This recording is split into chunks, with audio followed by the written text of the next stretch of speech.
আমি দিন মোহাম্মদ আগে গাঁজা খাইতাম, বাবা খাইতাম, ইয়াবা খাইতাম, মেয়েদের সাথে গুন্ডা মুন্ডা লয়ে অনেক অনেক কিছু করতাম। কিন্তু আজকে আমার চরমনা যাওয়ার উসিলায় আজকে আমার এই পরিবর্তন আইছে। তখন শুধু আমার এই পরিবর্তন না, আলহামদুলিল্লাহ আমার যে ভাই ব্রাদার ছিল তাদেরও আলহামদুলিল্লাহ অনেক পরিবর্তন হয়েছে।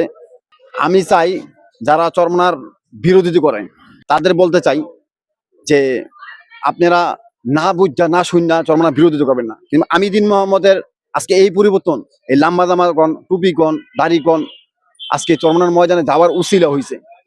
তো আমি চাই বাংলাদেশের প্রত্যেকটা যুবক চরমনার ময়দানে যাও, যায় দেহুক সঠিক যে ইসলামের যে দিশা, এই বুঝ জানি চরমনার ময়দানে ইনশাল্লাহ পাওয়া যায়।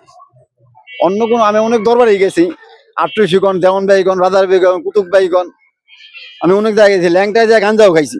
আল্লাহ মাফ করুক, এটি বলা ভালো না, গুনার কথা একমাত্র আল্লাহ বলা ভালো।